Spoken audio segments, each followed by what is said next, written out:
आदतें औकात बता देती हैं। एक साहस की कहानी।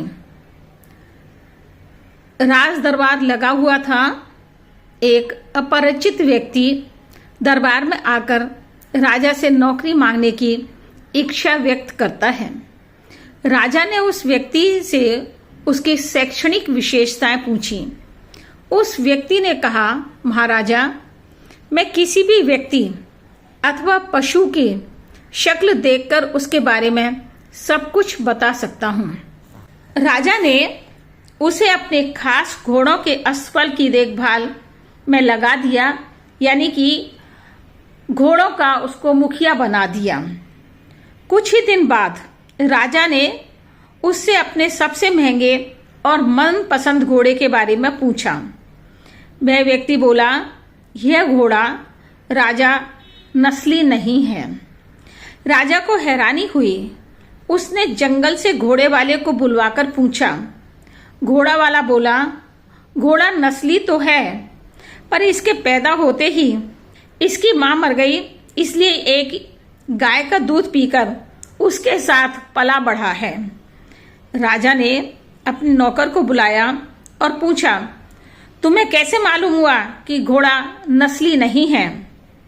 उसने कहा, जब ये घास खाता है तो गायों की तरह सिर नीचे करके खाता है, जबकि नस्ली घोड़ा घास मुंह में लेकर सिर उठाकर लेता है।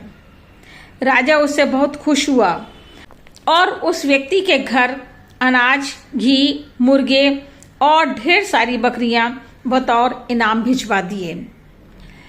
और अब राजा ने उसकी ड्यूटी रानी के महल में लगा दी।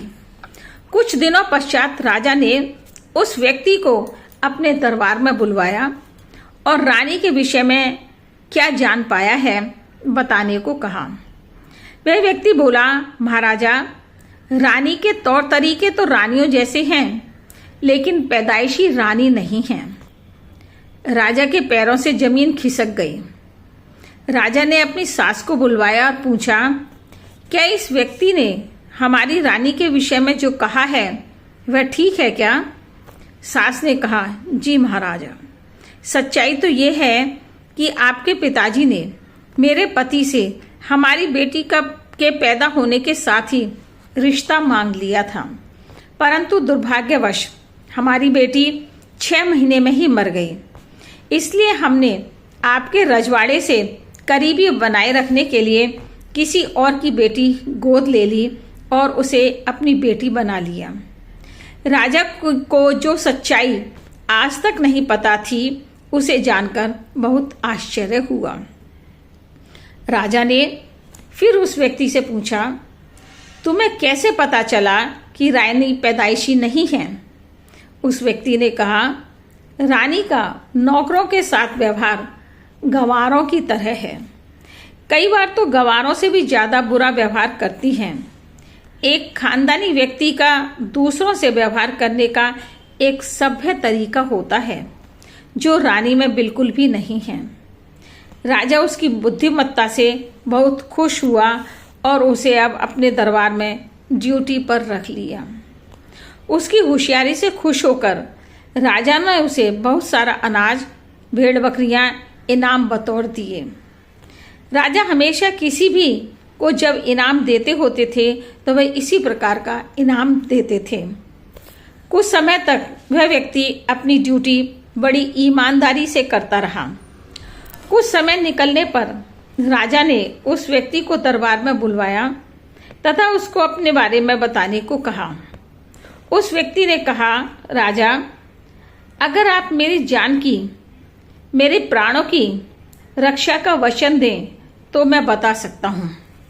राजा ने कहा, तुम डरो मत, हम तुम्हें कुछ भी नहीं कहेंगे, पर हमारे विषय में सही सही सच सच बताओ। अब वह व्यक्ति बोला, राजा, ना तो आप राजा के बेटे हैं और ना ही आपका चाल चलन तथा व्यवहार राजाओं वाला है।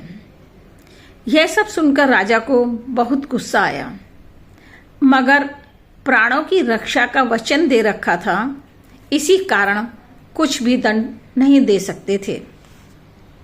राजा सीधा अपनी माँ के महल में गया और अपनी माँ से पूछा, माँ, क्या मैं राजा का बेटा नहीं हूँ? माँ ने कहा, हाँ बेटा, यह सच है कि तुम एक चरवाहे के बेटे हो। बहुत तपस्या, मन्नतें और न जाने क्या क्या करने के बाद भी जब हमारे संतान नहीं हुई, तब हमने तुम्हें एक चरवाहे से लेकर पाला। अब फिर से राजा बहुत ज़्यादा अचंभित था। राजा ने उस व्यक्ति से पूछा, तुम्हें कैसे पता चला कि मैं एक राजा की संतान नहीं हूँ?